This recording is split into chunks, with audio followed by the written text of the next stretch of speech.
सारे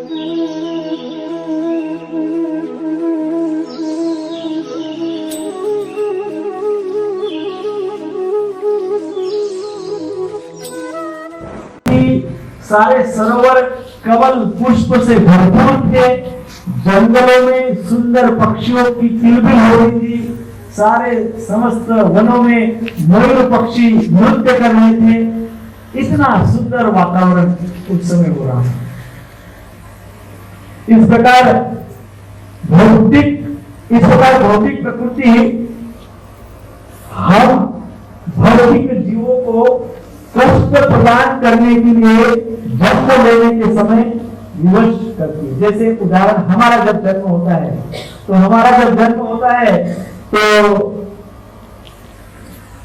हमारे सामने इतनी सारी समस्याएं प्रकट हो जाती है। हमारा जन्म होते से प्रकृति हमारी परीक्षा लेने का प्लान, अब देखो इसी कैसी टेस्ट लेती। जन्म होते से क्या प्लानिंग करती है प्रकृति? हम सबकी परीक्षा लेने का प्लानिंग करती है प्रकृति। और भगवान का जन्म हो रहा है तब प्रकृति ने क्या प्लानिंग किया? सर्वत्र सौभाग्य के लक्षण प्रकट किए प्रकृति। और साधारण जब जन्म होता है तब क्या होता है? तब प्रकृति परीक्षा का प्लानिंग करती है। भगवान का जन्म होता है तब साज सवार के बैठती है प्रकृति। चारों तरफ देखो तो सुंदर ही सुंदर सौभाग्य का लक्षण दिखने देता है। तो ये अंतर है हमारे और भगवान के बीच में। तो इसलिए भगवान श्री कृष्ण का जन्म दिव्य है, भगवान श्री कृष्ण के कर्म दिव्य है। दिव्य अर्थात अलौकिक, अद्भुत। मोबाइल नीचे रख देना ये। तो भगवान की जैसे भगवान का जन्म जैसे दिव्य है, वैसे भगवान का कर्म भी दिव्य है कि नहीं? दिव्य है। भगवान का जो कर्म दिव्य है, जिसके कारण आज हम सब यहाँ पे बैठे हुए हैं। भगवत गीता का उपदेश यह भी भगवान का दिव्य कर्म है कि नहीं?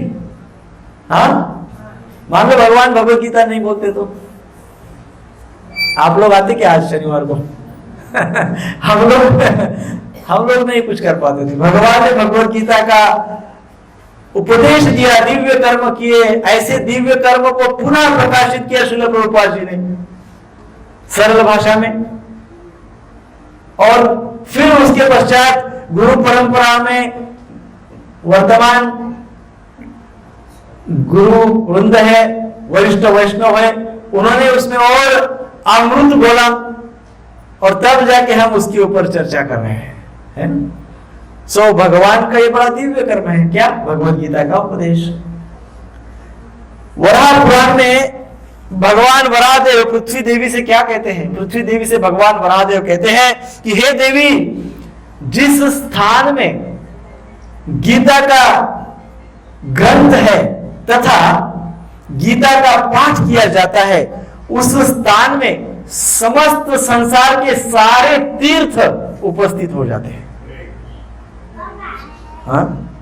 समस्त देवतागण, समस्त ऋषिगण, समस्त योगीगण, गोपगण, श्री कृष्ण की सखिया नारद जी तथा उद्धव जी जैसे श्री कृष्ण के पार्षदगण सभी सहायता के लिए उपस्थित हो जाते हैं।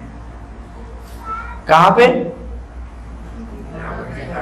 हाँ, जहां गीता का ग्रंथ रखा हुआ है या जहां पे गीता के ऊपर चर्चा हो रही है, गीता का पठन हो रहा है, गीता के ऊपर विस्तृत संवाद हो रहा है, ऐसी जगह पर कहा गया है सारे समस्त संसार के सारे तीर्थ क्षेत्र यहाँ पे उपस्थित हो जाते हैं। समस्त देवतागण, ऋषिगण, सब भगवान के सारे परिकर, सखा सखी सब उपस्थित हो जाते हैं सहायता करने के लिए। इतना दिव्य कार्य है भगवत गीता का ये जो सत्संग है, इतना दिव्य है। भगवान की कृपा से, श्रील प्रभुपाद जी की कृपा से और गुरु परंपरा की विशेष कृपा से इस गीता सत्संग को एक दिव्य स्तर प्राप्त हो जाता है।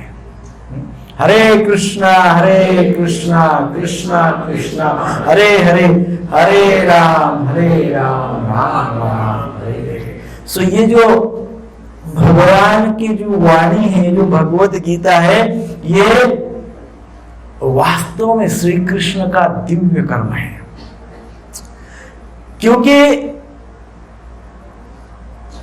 इस भगवत गीता का पाठ करने से सारे पाप नष्ट हो जाते हैं।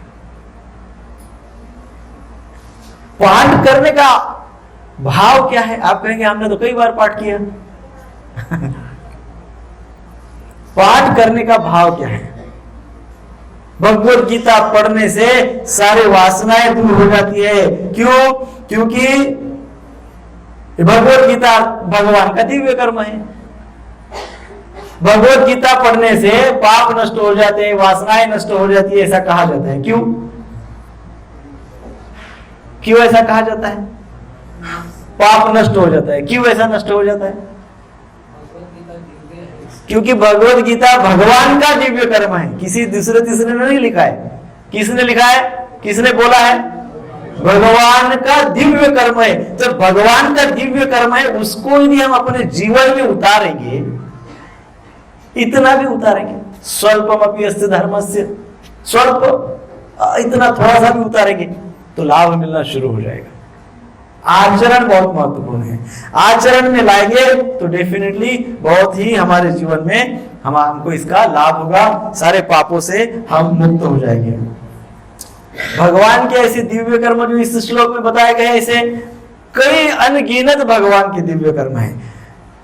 7 दिन 7 वर्ष की अवस्था में भगवान ने अपने अंगुष्ठ पे, अपने अंगुली पे गिरिराज जी को धारण किया। 7 वर्ष की आयु में 7 दिन तक गिरिराज धारण किया। ये दिव्य कर्म है कि नहीं है? बहुत दिव्य कर्म है। हम 7 किलो भी वजन नहीं उठा सकते। 7 दिन की बात तो छोड़िए, 7 किलो वजन 7 मिनट में नहीं उठा सकते वो उंगली के ऊपर। हाँ, तो ये भगवान का दिव्य कर्म है। और 6 दिन की अवस्था में, कितने? 6 डेज, 6 दिन के थे भगवान श्री कृष्ण, तब उन्होंने 18 किलोमीटर लंबी पुतना को मार दिया। कितने किलोमीटर थी? 18 किलोमीटर लंबी थी पुतना। और कृष्ण कितने दिन के थे? 6 दिन के थे। 6 दिन के कृष्ण ने 18 किलोमीटर पुतना का वध किया। दिव्य कर्म है कि नहीं है? दिव्य कर्म है। प्रभुपाद जी के द्वारा इतना अचिंत्य कार्य करवा लेना, 70 की उम्र में पूरे सारे संसार का भ्रमण करना, सारे संसार में भगवान श्री कृष्ण के मंदिरों की स्थापना करना, सारे संसार में हरिनाम, भगवत गीता, भागवत का प्रचार करना, इतना कार्य, दिव्य कार्य है। प्रभुपाद जी के द्वारा ये जो अचिंत्य कार्य करवाया, ये भी कृष्ण का दिव्य कार्य है। ये भी श्री कृष्ण का दिव्य कर्म है कि प्रभुपाद जी के द्वारा इतना सारा करवा लिया है कि जिस समय श्रील प्रभुपाद पहली बार अमेरिका के बोस्टन शहर में पहुंचे थे, उस समय उन्होंने भगवान श्री कृष्ण से प्रार्थना की थी। पहली बार जब बोस्टन में उतरे तो प्रभुपाद जी ने भगवान श्री कृष्ण को प्रार्थना की थी। क्या प्रार्थना की थी? हे कृष्ण, यह मेरे लिए असंभव है कि यहाँ के रजोगुण तथा तमोगुण में डूबे हुए व्यक्तियों को आपका संदेश दे सकूं। क्योंकि अमेरिका में उस समय सब तमोगुणी थे। ऐसे तमोगुणी लोगों को हे कृष्ण मैं आपका संदेश दूं, ये मेरे लिए इम्पॉसिबल है, असंभव है। ऐसे प्रभुपाद जी बोल रहे श्री कृष्ण को, परंतु आप मेरे द्वारा इस असंभव कार्य को करवा सकते हैं।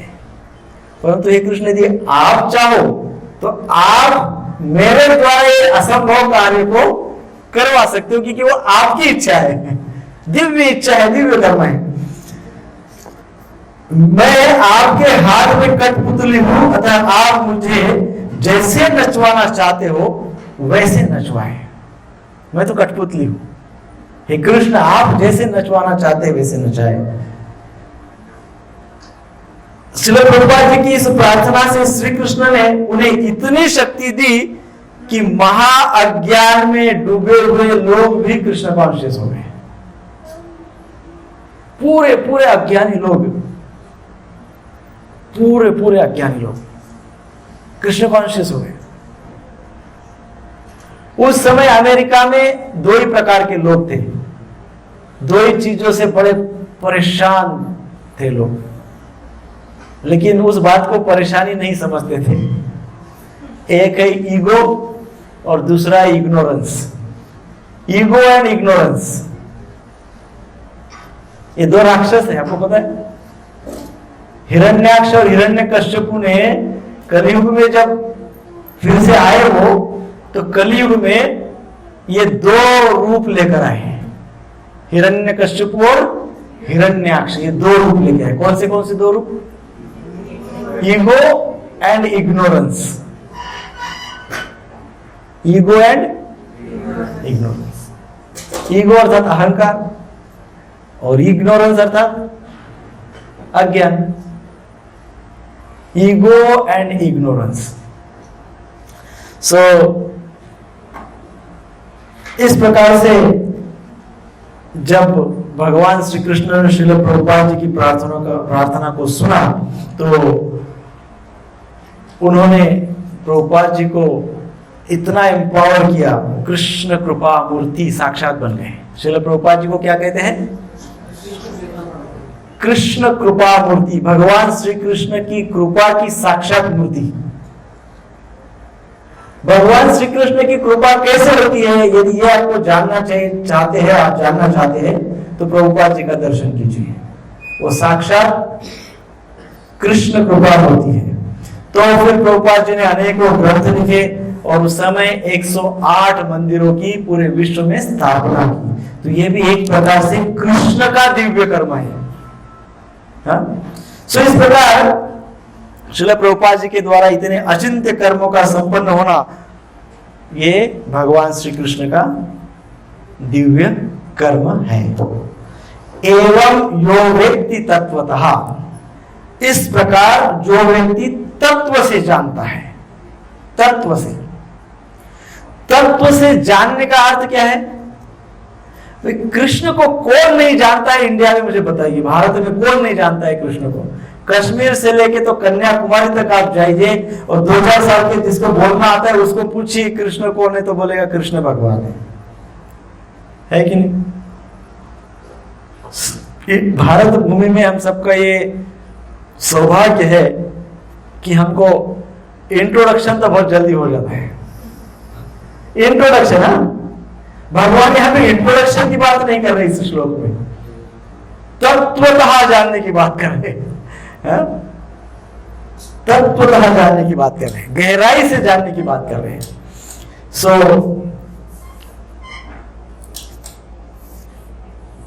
Very good. मुझे लग रहा था उसका आवाज मेरे से ज्यादा। जैसे जल को सब जानते हैं, कौन नहीं जानता है जल को? जल को सब जानते हैं, परंतु जल को तत्वतः जानने वाला कैसा जल को जानता है? जो जल को तत्वतः जानता है वो ये जानता है कि जल अर्थात H2O है ना, डिटेल जानता है, गहराई में जानता है, इन डेप्थ जानता है। सो उसी प्रकार से प्रभुपाद जी, भगवान श्री कृष्ण कह रहे जो मुझे इस प्रकार से तत्व से जानता है, गहराई से जानता है, कृष्ण को जो तत्व से जानता है। इसलिए चैतन्य चरितामृत की मध्य लीला में 8वें अध्याय में कहा गया है, क्या कहा गया है? श्री चैतन्य महाप्रभु राय रामानंद को समझाते हुए कहते हैं, क्या कहते हैं? कि विप्र की बयासी शूद्र के निनाय यही कृष्ण तत्ववेत्ता से ही गुरु है। यही कृष्ण तत्ववेत्ता। और ये चैतन्य चरितामृत में भगवान श्री कृष्ण चैतन्य राय रामानंद को कहते हैं। और श्रीमद् भगवद गीता के 4थे अध्याय के 9वें श्लोक में भगवान श्री कृष्ण के क्या कहते हैं? यो मे वेत्ति तत्वतः। तो जो तत्व से जानता है उनको भगवान की तो कृपा हो जाती है, वो भगवत धाम प्राप्त हो जाते हैं, वो मुक्त हो जाते हैं, वो कृष्ण को प्राप्त करते हैं। और यहाँ पे चैतन्य चरितामृत में महाप्रभु कहते हैं वो क्या हो जाता है? यही कृष्ण तत्ववेत्ता से गुरु हो। इस प्रकार से जो कृष्ण को तत्व से जानता है वही गुरु हो सकता है ना? सो दोनों भगवान एक ही बात बोल रहे हैं, कृष्ण भगवान भी और भगवान श्री चैतन्य भी। दो एक ही बात समझा रहे हैं। सो कृष्ण तत्व का ज्ञान आत्मज्ञान और ब्रह्म ज्ञान से भी विस्तृत है, बढ़कर है। कई बार हमको समझाया जाता है कि आत्मज्ञान होना बहुत आवश्यक है, आत्मज्ञानी हो जाइए, बस रुक जाइए, वही सब कुछ है। आत्मज्ञान और ब्रह्म ज्ञान से भी उच्च कोटि का कोई ज्ञान है तो कृष्ण तत्व ज्ञान, भगवान श्री कृष्ण को तत्व से जानना। केवल इतना जान लेने से कि मनुष्य पदार्थ नहीं अपितु आत्मा है या ब्रह्म है, उसकी बुद्धि शुद्ध नहीं हो सकती। केवल इतना हम जान लेंगे कि मैं शरीर नहीं हूं, मैं आत्मा हूं, जान लिया, बहुत अच्छी बात है, बहुत बढ़िया है। और आत्मा कैसा है? नैनम चिंदंती शस्त्राणी नैनम दहति पावक। आत्मा न तो छेदा जा सकता है, न जलाया जा सकता है, न भिगोया जा सकता है, न सुखाया जा सकता है। बहुत अच्छा है, यहां तक समझे, बहुत अच्छा है। परंतु यदि हमको अति शुद्धता के स्तर पे जाना है, शुद्ध सत्व के स्तर पे जाना है, उसके भी ऊपर दिव्यत्व के स्तर पर जाना है, तो हमको दिव्य प्रेम से ही वो प्राप्त हो सकता है। और दिव्य प्रेम हमको यदि प्राप्त करना है तो आत्मज्ञान और ब्रह्म ज्ञान के ऊपर उठकर कृष्ण तत्व ज्ञान प्राप्त करना होगा। हम बार बार कहते हैं दिव्य प्रेम, प्रेम भगवान अर्थात भक्ति अर्थात प्रेम, दिव्य प्रेम, कृष्ण प्रेम, ट्रांसेंडेंटल लव। वो कैसे प्राप्त होगा? वो कैसे प्राप्त होगा? कैसे प्राप्त होगा? भगवान के दिव्यत्व को जब हम तत्व से जानेंगे तब प्राप्त होगा। भाई आप किसी को जानते ही नहीं हो तो उसके साथ प्रेम कैसा करोगे? करोगे क्या? हाँ, किसी व्यक्ति को जानते ही नहीं है, मान समझिए किसी को हम जानते ही नहीं है और कह जा रहे हैं हम प्रेम कर रहे हैं, प्रेम कर रहे हैं, कैसे प्रेम कर रहे हैं? हाँ, आप तो जानते ही नहीं हो। तो पहले तो क्या करना होगा? प्रेम करने के लिए जानना होगा। और कैसे जानना होगा? हाँ, कृष्ण भगवान है, मथुरा में जन्म लिए थे, फिर गोकुल में गए, उसके बाद वृंदावन में गए, राक्षसों को मार दिया, फिर मथुरा है, फिर द्वारका में आ गए, फिर राजा बन गए, फिर युद्ध हो गया, जान गए कृष्ण को। ऐसे द्वारकाधीश कृष्ण वही है, पार्थसारथी कृष्ण वही है, वृंदावन कृष्ण वही है। हाँ, वो सारे कृष्ण वही कृष्ण है, सारे कृष्ण वही मधुर कृष्ण देखने की हमको आदत होनी चाहिए, हमको उसकी प्रैक्टिस होनी चाहिए। कोई भी कृष्ण का रूप देखिए, द्वारकाधीश कृष्ण देखो या मथुरा कृष्ण देखो या पार्थ सारथी अर्थात अर्जुन के सारथी के रूप में जो कृष्ण का रूप है वो देखो, या भगवान के नाम के रूप में कृष्ण, इस नाम में यदि कोई कृष्ण का रूप हमको दिखना चाहिए तो है माधुर्य रूप कृष्ण का, मधुर रूप। हाँ, सारे रूपों में कृष्ण का मधुर रूप दिखना चाहिए, वृंदावन कृष्ण दिखना चाहिए। तभी तो हम तत्व से जान गए और ऐसा समझेंगे, और तभी तो हम दिव्य कर्मों को समझ गए, भगवान के दिव्य जन्म को समझ गए, और तभी हम भगवान के साथ भगवान के नाम के माध्यम से प्रेम करेंगे। भगवान के नाम के माध्यम से प्रेम करना सीखना चाहिए। भगवान का नाम तो हम लेते हैं डेफिनेटली, और लाभ भी होता है। भगवान का नाम लेना कभी व्यर्थ नहीं जाता है। भगवान का नाम लेने से लाभ तो डेफिनेटली होता है, परंतु हमको तो प्रेम चाहिए ना। ओनली लाभ चाहिए क्या? हमको क्या चाहिए? कृष्ण का प्रेम चाहिए। तो प्रेम के लिए हृदय से, वो जो हृदय है ना, इस हृदय में प्रेम का बीज बोना पड़ेगा कि नहीं? है कि नहीं? आप सभी किसानी खेती कैसा करते हैं जानते हैं? खेती जानते हैं सब, लगभग सभी जानते हैं। जब खेत में बोते हैं बीज, तो उसके पहले क्या करते हैं? हाँ, क्या क्या?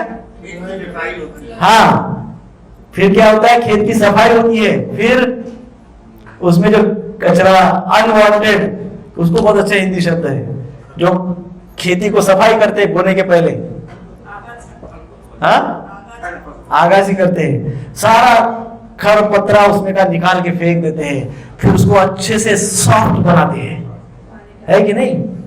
उस जमीन को, उस भूमि को सॉफ्ट बनाते हैं। और फिर क्या करते हैं? फिर उसमें बीज डालते हैं, और फिर भी कुछ ना कुछ करते रहते हैं। क्या करते हैं? पानी देते रहते हैं, फिर उसका पोषण करते हैं, फिर उसका प्रोटेक्शन करते हैं, और फिर वो बड़ा होता है, फिर उसको फूल आता है, और फिर उसको फल आता है?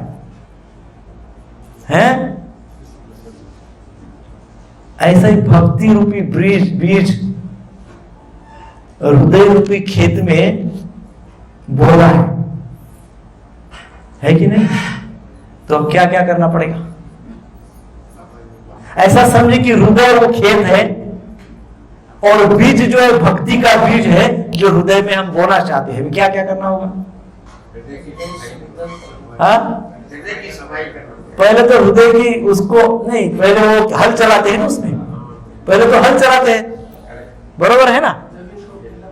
हल चलाते हैं उसमें। क्यों? क्योंकि जमीन बहुत हार्ड हो चुकी होती है, उसको पहले नरम करते हैं, हल चलाते हैं।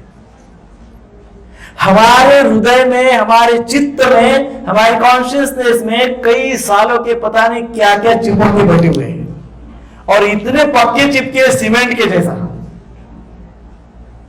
अब यहां पे कौन सा हल चलाना पड़ेगा?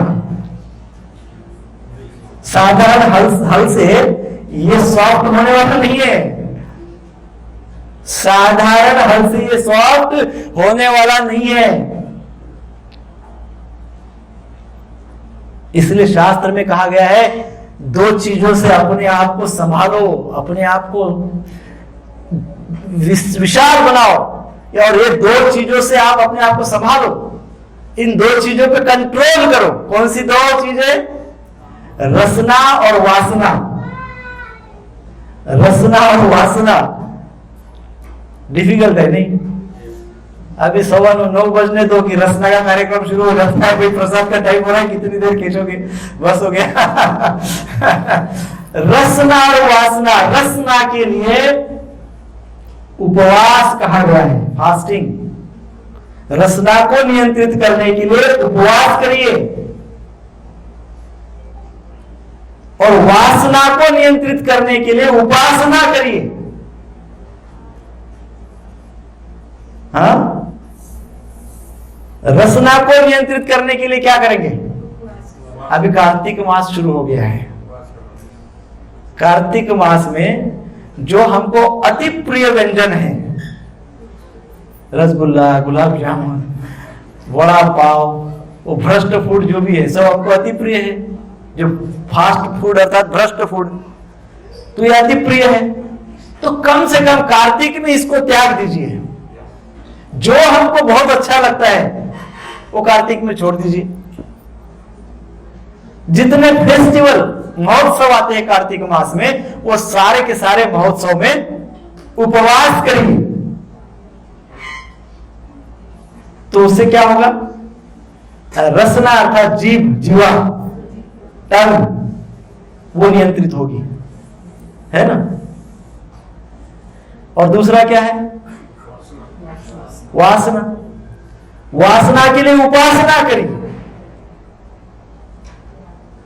उपासना करिए अर्थात ज्यादा से ज्यादा जप करिए। 16 माला करते हो तो 25 करिए, 25 करते हो तो 32 करिए, 32 करते हो तो 64 कर लीजिए। उपासना बढ़ाइए, उपासना कीजिए, बहुत आवश्यक है उपासना करना। उपासना अर्थात हरिनाम का जप बड़े प्रेम से, भक्ति पूर्वक। तो ये प्रेम रूपी नाम को हृदय में बोने के लिए, इस भक्ति बीज को हृदय में बोने के लिए, ये हार्ड हुआ जो जमीन है, इसके ऊपर ये उपवास और उपासना रूपी हल चलाना पड़ेगा। उपासना कीजिए, उपवास कीजिए। उपासना अर्थात भगवान के नाम में, भगवान के रूप में, भगवान के गुणों में, भगवान की लीलाओं में रत हो जाइए, तल्लीन हो जाइए। नाम रूप गुणा में, गुण लीला में तल्लीन हो जाइए, ये उपासना है।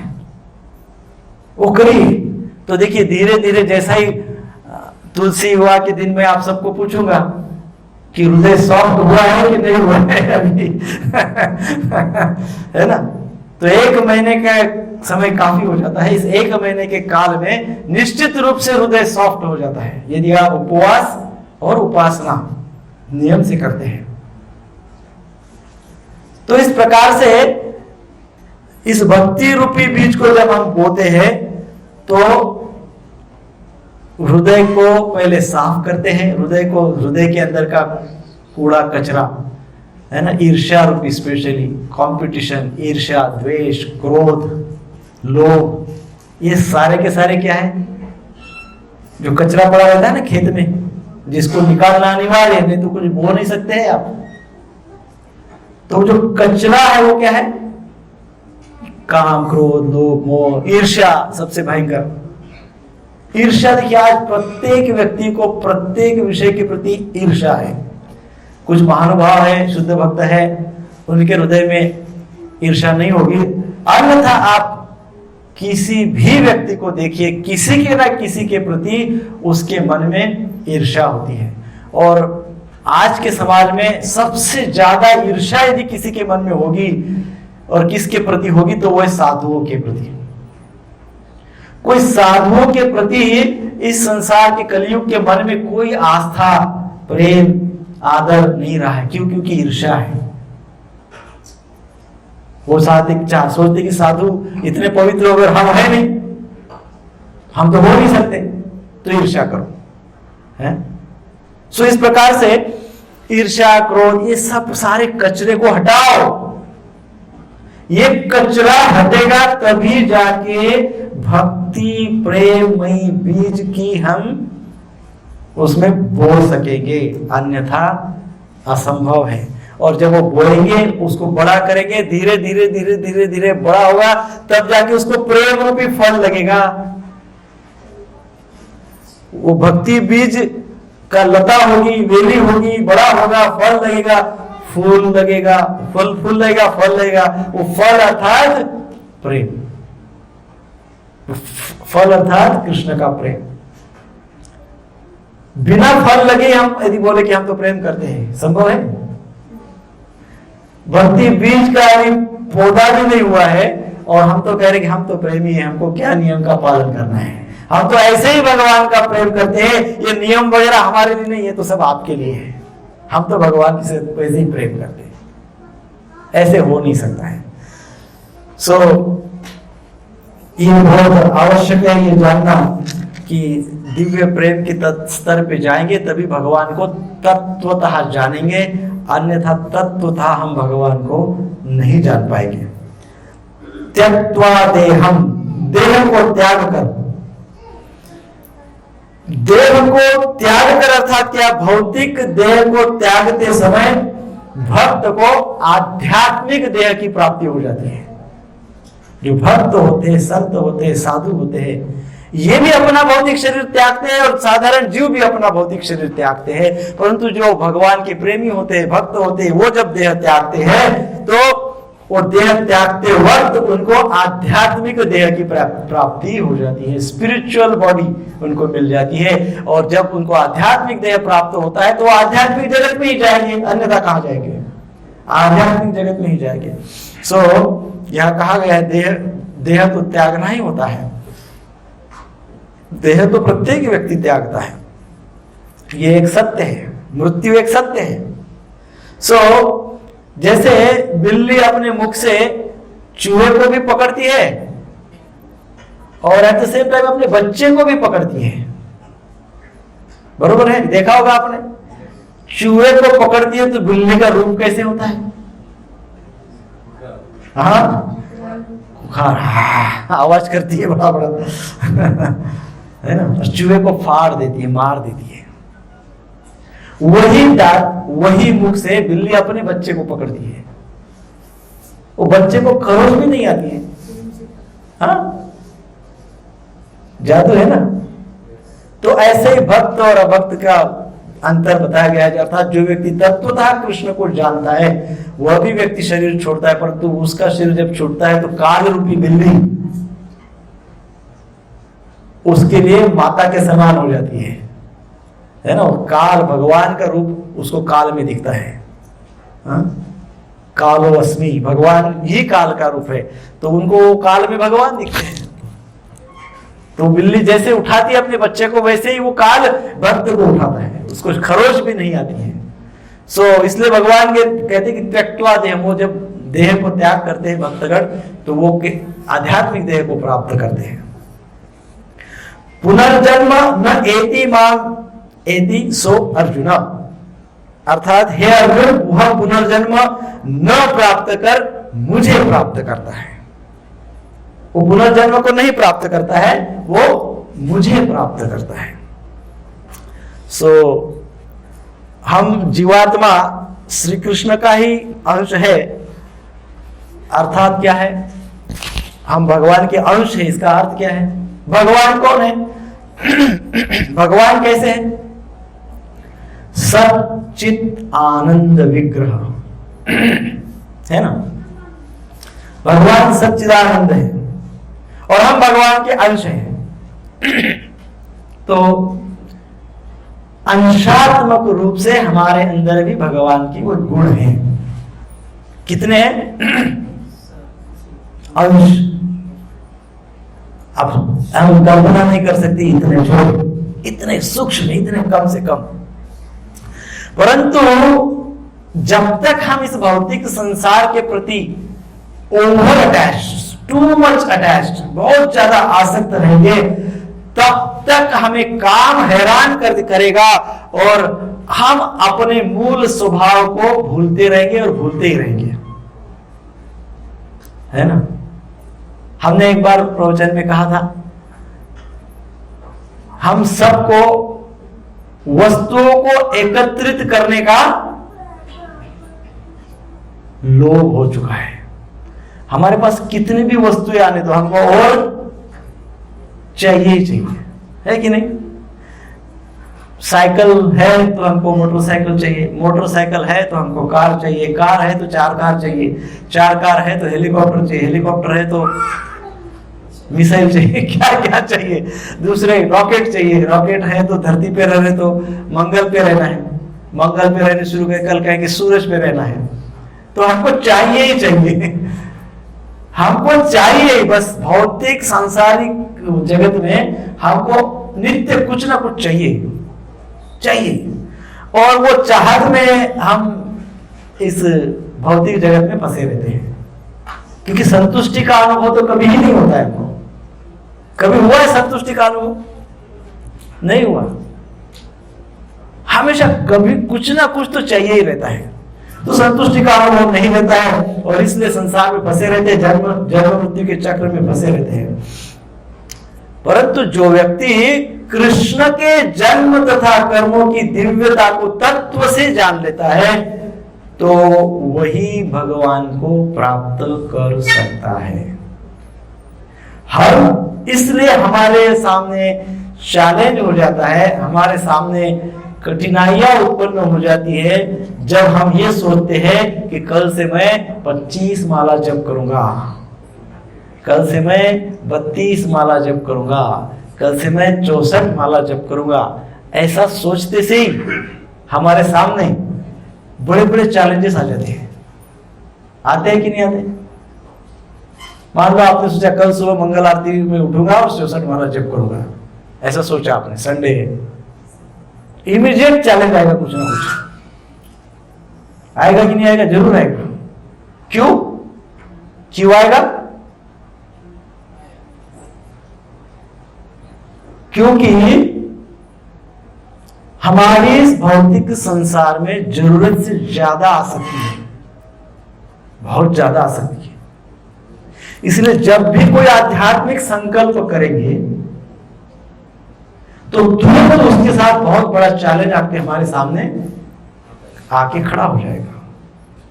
क्यों? क्योंकि हमारी भौतिक आसक्ति ज्यादा है और इसलिए भगवान को तत्व से समझना डिफिकल्ट हमको जाता है, मुश्किल होता है कि नहीं? नाम चिंतामणि कृष्ण चैतन्य रस विग्रह नित्य पूर्ण है। भगवान का नाम कैसा है? नाम चिंतामणि, चिंतामणि नाम है, अभिन्नत्वाम नाम है। भगवान और भगवान के नाम में कोई अंतर नहीं है, फिर भी हम बड़े उत्साह से भगवान का नाम नहीं ले पाते, है कि नहीं? क्यों नहीं ले पाते उत्साह से? क्योंकि हरिनाम लेते वक्त बहुत सारे अनर्थ हो जाते हैं, बहुत सारी आसक्तियां उत्पन्न हो जाती है, बहुत सारे अटैचमेंट्स हमारे सामने आ जाती है, तो नाम डायलूट हो जाता है। नाम डायलूट कभी नहीं होता है, नाम लेने के पीछे हमारा इंटेंशन डायलूट हो जाता है, हमारा उद्देश्य डायलूट हो जाता है और हमारी भौतिक आसक्ति बढ़ जाती है, जिसके कारण हम नाम और नामी का रिस्पेक्ट नहीं करते, नाम और नामी को तत्व से नहीं समझते। भगवान श्री कृष्ण जो इस श्लोक में कह रहे हैं कि यो में वेत्ति तत्वतः, तत्वतः मुझे समझ लो, मेरे नाम को समझ लो, वो नहीं समझ पाते। नित्य शुद्ध पूर्ण मुक्त अभिन्नत्वाम नाम नामिनो, इस बात को नहीं समझते हैं। हरे कृष्ण जहां पे लिखा हुआ दिखता है उसमें तुरंत राधा गिरधारी दिखने चाहिए, दिखते हैं क्या? नहीं दिखते, क्योंकि अभी तत्व से हम नहीं समझे हैं। तत्व से समझेंगे तो उसमें तुरंत दर्शन हो जाएगा, है ना?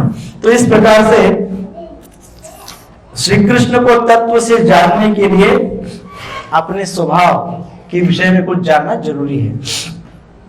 भगवान को तत्व से यदि जानना चाहते तो पहले, सबसे पहली बात है, अपना स्वभाव शांत चाहिए।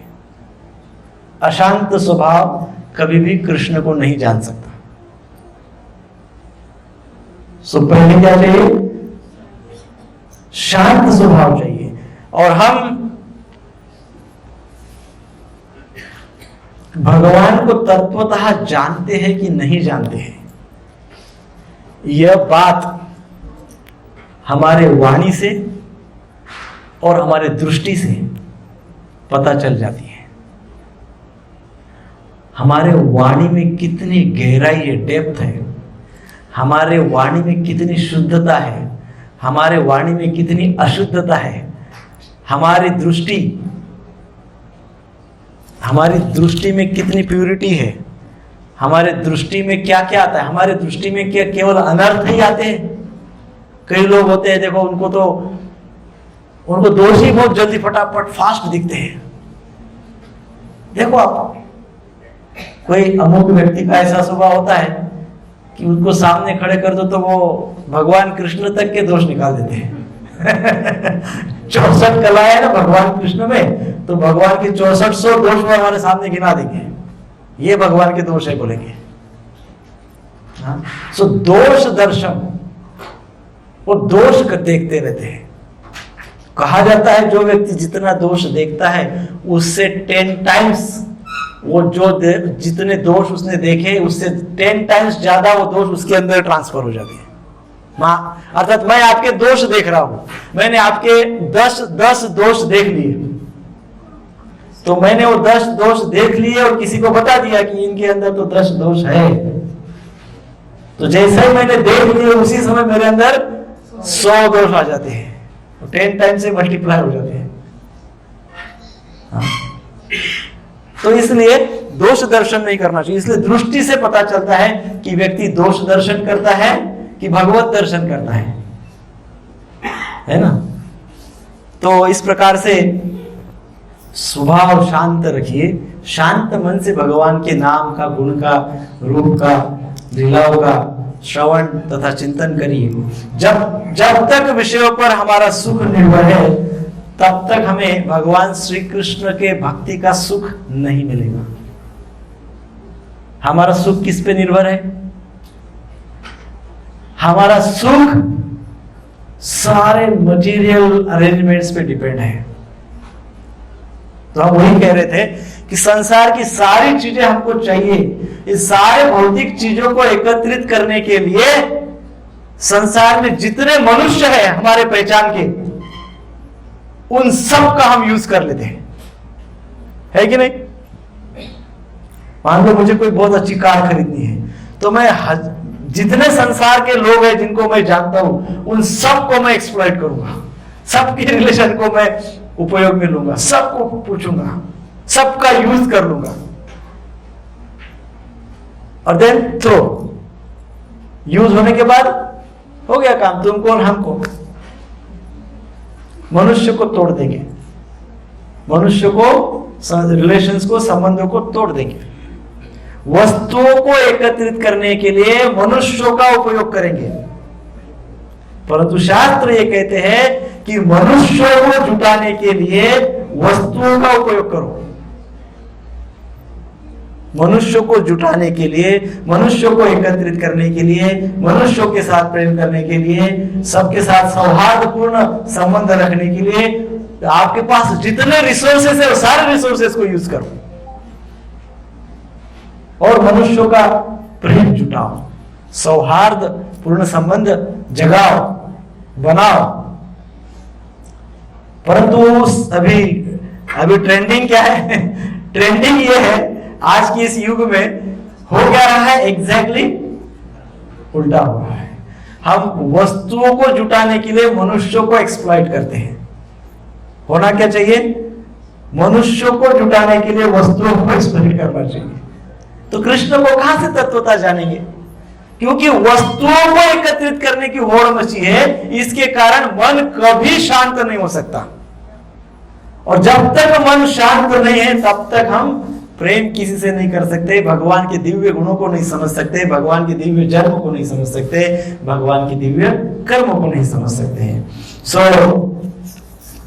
ये बहुत ही महत्वपूर्ण श्लोक है। इस श्लोक को याद हो सके तो मेमोराइज करिए। हमारे चित्त को साफ सुथरा बनाइए। जैसे ब्लड टेस्ट करते हैं, है ना, ब्लड टेस्ट करते हैं, ब्लड टेस्ट के बाद उसका रिपोर्ट आता है, उसमें लिखा रहता है अमुक ये रॉन्ग, वो रॉन्ग, ऐसे सब कुछ होता है। वैसे ही अपने मेंटालिटी का टेस्ट करिए, उसमें कहीं वासनाएं तो नहीं अटकी हुई है। यदि अटकी हुई है तो बहुत अच्छे साबुन से उसको धोइए, उसको पूरा साफ, क्या कहते हैं वो पाउडर आती है घिसने की, क्या होते हैं उसको, पीतांबरी उससे अपने मन को एकदम रगड़िए अच्छे से। कुछ अटका हुआ है तो उसमें देखिए, और कुछ अटका हुआ है तो क्या अटका हुआ है ढूंढिए, वो आप भी ढूंढ सकते हैं। क्या अटका हुआ है ढूंढिए, उसको रोज मांझिए, उसको रोज घिसिए। वो अटकी हुई वासना निकल जानी चाहिए, और जब तक वो नहीं निकल जाती है तब तक हम कृष्ण को नहीं जान सकते। जैसे हिमालय पे आपने यदि कभी देखा हो तो हिमालय पे शुरुआत को बर्फ गिरता है ना। तो इनिशियली जो बर्फ गिरता है तो बड़ा सॉफ्ट होता है, भूसा सॉफ्ट होता है एकदम। जैसे गिरते से वो कैसा होता है, सॉफ्ट होता है। लेकिन वो गिरा, फिर उसके ऊपर और गिरा, फिर उसके ऊपर और गिरा, जमा होते जा रहा है, जमा होते जा रहा है, जमा होते जा रहा है। अब क्या हुआ? अब तो पर्वत हो गए, आले हिमालय पर्वत बर्फ का पर्वत हो गया इतना बड़ा भयंकर। अब तो पत्थर के जैसा हो गया वो, अब निकलेगा नहीं, वो पिघलेगा नहीं। हाँ, वैसे ही है अनवांटेड डिजायर्स, अनवांटेड वासनाएं, अनावश्यक विचार, अनावश्यक विचार, अनावश्यक संस्कार, अनावश्यक वासनाएं, ये सब कुछ पहले तो थोड़ा आया, फिर थोड़ा आया, फिर थोड़ा आया, फिर थोड़ा आया, थोड़ा थोड़ा थोड़ा थोड़ा आते आते आते हिमालय पर्वत बन गया। वो कठिन हो गया, पत्थर के जैसा हो गया। अभी वो कैसा हो गया? वो पत्थर के जैसा हो गया। वासनाएं जो है, अनवांटेड डिजायर्स, ये भयंकर पत्थर के जैसे हो गए हैं। तो अब क्या करेंगे इसके लिए? इनको पिघलना पड़ेगा, है कि नहीं? पिघलाना होगा ना, पिघलाना होगा अर्थात इनको भस्म करना होगा, इनको समाप्त करना होगा। कैसे करेंगे? कोई गोली तो बनी नहीं है, टैबलेट तो है नहीं, अमुक अमुक गोली खाओ हो गया, ऐसा नहीं है, पिघलने वाली नहीं है। कई बार तो कई जन्मों की वासनाएं हैं, कई जन्मों की इच्छाएं हैं, कई जन्मों की विचार है, कई जन्मों के संस्कार है।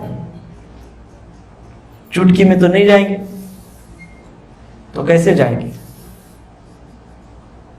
तो जैसे कहा, उपवास और उपासना, अपने एक्शन को चेक करो, अपने अपने एक्शन, अपने जो कर्म है जो किए होंगे उसको चेक करो, और फिर जो नए विचार आते हैं, अनवांटेड डिजायर्स, अनवांटेड इच्छाएं, अनवांटेड कामनाएं जो नए आते हैं, उसके ऊपर एक्शन मत लो। जैसा ही आप ऐसी कामनाओं पे एक्शन लेते हो, वैसे ही वो कामनाएं पत्थर बन जाती हैं और उसके 100 कामनाएं उत्पन्न होती है। फिर उसके ऊपर हम एक्शन लेते हैं, फिर वो 100 की 1000 कामनाएं उत्पन्न हो जाती हैं। फिर हम उसके ऊपर एक्शन लेते हैं, वो 1000 कामनाओं का हिमालय बन जाता है और फिर हार्ड होता है, और फिर हम उसके बाहर नहीं आ सकते। सो इच्छाएं होगी, वासनाएं होगी, विचार हो गए, संस्कार हो, सब कुछ होगा, सब कुछ आता भी रहेगा, परंतु डोंट एक्ट ऑन इट। उसके ऊपर एक्शन मत लो, उसको छोड़ दो, उसको भूल जाओ, उसको निग्लेक्ट करो, तो ये पिघल कर समाप्त हो जाएगी। और उसके ऊपर जो एक्शन लोगे, तो ऐसी बातों पे एक्शन लेते लेते लेते लेते लेते जीवन बीत जाएगा। और इस श्लोक में जो भगवान बोल रहे हैं क्या, यो में वेत्ति तत्वतः, कृष्ण को तत्वतः जानना तो बहुत दूर की बात है, कृष्ण का नाम लेना भी भूल जाएंगे। हाँ, सो महत्वपूर्ण बात यही है कि हमारा जो देहात्म बुद्धि का जो पैटर्न बन चुका है, इसको हमको तोड़ना है। यदि हम कृष्ण को तत्वतः जानना चाहते हैं, तो यदि हम अपने आप को सक्सेसफुल बनाना चाहते हैं, इस मनुष्य जीवन को सार्थक बनाना चाहते हैं, यशस्वी बनाना चाहते हैं, तो हमको क्या करना होगा? इस पैटर्न को तोड़ना होगा, देहात्म बुद्धि वाले विचारों को तोड़ना होगा। तोड़ने के लिए सिंपल बात है क्या? उसके ऊपर एक्शन नहीं लेना है। हरे कृष्णा कृष्णा कृष्णा हरे हरे, हरे राम राम राम हरे हरे। श्रील प्रभुपाद की जय। तो इस प्रकार से आज हमने केवल 9वां ही श्लोक पूर्ण किया है। सो नेक्स्ट सैटरडे यदि आप 7:30 शार्प 7:30 को पहुंचते हैं सब, तो मैं भी 7:30 को पहुंचकर क्लास इमीडिएट शुरू करूंगा और प्रयास करेंगे 2 श्लोक पूर्ण करने के। सब तैयार हैं? आप तैयार है कि नहीं है, मुझे आप महामंत्र कितने उत्साह से बोलते हैं उससे पता चलेगा। हरे हरे कृष्णा कृष्णा कृष्णा हरे हरे, हरे राम राम राम हरे हरे। श्रील प्रभुपाद की जय। तो जो लोग भी उत्साह से नहीं बोले और जो लोग बोले, तो जो लोग उत्साह से बोले वो लोग जो नहीं बोले उनको खींच के लाए 7:30 बजे। 7:30 से शुरुआत करना बहुत आवश्यक है, अन्यथा फिर भगवत गीता हमारी पूर्ण कब होगी आपको पता है? अभी 4था अध्याय चल रहा है, 4 साल हुए और 1 साल में 1 अध्याय, तो अभी और कितने अध्याय बाकी है? 14 अध्याय बाकी, 14 साल लगेंगे। तो आपकी तैयारी है क्या 14 साल? आपकी तैयारी है तो मुझे भी कोई आपत्ति नहीं है, परंतु क्या है ना कि मनुष्य जीवन है, मनुष्य जीवन में आध्यात्मिक कार्य जितने जल्दी समाप्त हो उतना। शास्त्र तो कहते हैं कि 7वीं उम्र के 4थे-5वें साल में शुरू करो और जल्द से जल्द आध्यात्मिक रियलाइजेशन प्राप्त करो, है ना? तो हम क्यों ज्यादा उसको लंबा बढ़ाएं? अभी देखो इतना लेट हो जाता है कि प्रश्न पूछने का भी रह जाता है। किसी का कोई प्रश्न है तो एक प्रश्न पूछे। तो वैसे है, सो 7:30 हम बोलिए। वासनाओं को कैसे खत्म करें? वासनाओं को कैसे खत्म करें? तो वेरी गुड क्वेश्चन। प्रभु जी ने सबके बिहार पे प्रश्न पूछ लिया, ऐसा लगता है। वासना उत्पन्न क्यों होती है? कहीं ना कहीं हमारे विषयों के प्रति अटैचमेंट होती है, इसी के कारण वासनाएं उत्पन्न होती है। वो उत्पन्न होती रही, खत्म नहीं होगी। परंतु यदि हम वो वासना उत्पन्न हुई और जो उत्पन्न हुई वासना ने हमको कुछ करने के लिए प्रेरित किया, है ना? एक्शन। वासना का नेक्स्ट क्या है? एक्शन। फिर हम एक्शन लेते हैं उस वासना के आधार पर। तो वो जब हम एक्शन लेते हैं तो वो वासनाएं डबल हो जाती है, ट्रिपल हो जाती है, और फिर वो जब इतने मल्टीप्लाई हो जाती है तब उनको कंट्रोल करना असंभव है, तब तो वो कंट्रोल नहीं होगी। परंतु वासनाएं उत्पन्न हुई है और हमने उसके ऊपर एक्शन ही नहीं लिया। 1 दिन निग्लेक्ट किया, 2 दिन निग्लेक्ट किया, 3 दिन निग्लेक्ट किया, 4 दिन निग्लेक्ट किया, 5वें दिन तो हम खुद ही भूल गए कोई वासना नहीं पानी। यदि हम वासनाओं पे एक्शन लेना बंद करेंगे तो डेफिनेटली वासनाओं का जो फ्लो है, जो इंटेंसिटी है, वो कम होगी और कम होते होते होते वो न्यूट्रलाइज होगी। ऐसे तो नहीं कह सकते कि हम एकदम बहुत ही जल्दी वासना रहित हो जाएंगे, ऐसे संभव नहीं है इतना फास्ट। प्रैक्टिस से होगा। तो क्या प्रैक्टिस करनी है? इनिशियली फर्स्ट फेज पे कि हमको एक्शन नहीं लेना है। जिस विषय की वासना उत्पन्न हुई उस विषय पे एक्शन नहीं लेना है, तो धीरे धीरे वो इरोड हो जाएगी, वो उसकी इंटेंसिटी, तीव्रता कम हो जाएगी। और इस प्रकार से एट द सेम टाइम हम आध्यात्मिक रास्ते पे और अच्छे स्पीड से चलेंगे। हम उपवास और उपासना इसको और तीव्र करेंगे और वासनाओं पे एक्शन करेंगे। ये डबल साइड का एक्शन, डबल साइड का मार यदि हम वासना को देंगे तब जाके वासनाएं कभी तो कंट्रोल में होगी। तो क्या करना होगा? पहला एक्शन नहीं लेना है, पहली बात। और दूसरी बात क्या करना है? उपवास और उपासना। हमारा जो आध्यात्मिक कार्य चल रहा है, आध्यात्मिक सेवाएं चल रही है, कीप इट कंटिन्यू, उसको और तीव्रता से करिए। और तीव्रता से वो नहीं हो रही है तो एसोसिएशन स्ट्रॉन्ग करिए। सत्संग, एसोसिएशन, भक्तों का, शुद्ध भक्तों का संग, जिनका नाम, रुचि, जीव दया, साधु सेवा, इन बातों में विश्वास है, वो करते हैं, ऐसे भक्तों का संग करिए। तो उपवास और उपासना भी बढ़ती रहेगी और एट द सेम टाइम वासनाओं पे क्रिया नहीं होगी, एक्शन नहीं होगी, तब जाके फास्ट प्रोग्रेस होगी। ठीक है? हरे कृष्णा कृष्णा कृष्णा हरे हरे, हरे राम राम राम हरे हरे। तो नेक्स्ट सैटरडे मैं 7:30 को यहाँ पे क्लास शुरू करूंगा और जो भी आएंगे 2, 3, 4 लोग जो भी चलेगा, तो class will start by 7:30, right? क्योंकि नेक्स्ट क्लास ऑनवर्ड हर क्लास में कम से कम 2 श्लोक होना चाहिए। तो एटलीस्ट 7 साल में तो भगवत गीता पूरी होगी। श्रील प्रभुपाद की जय।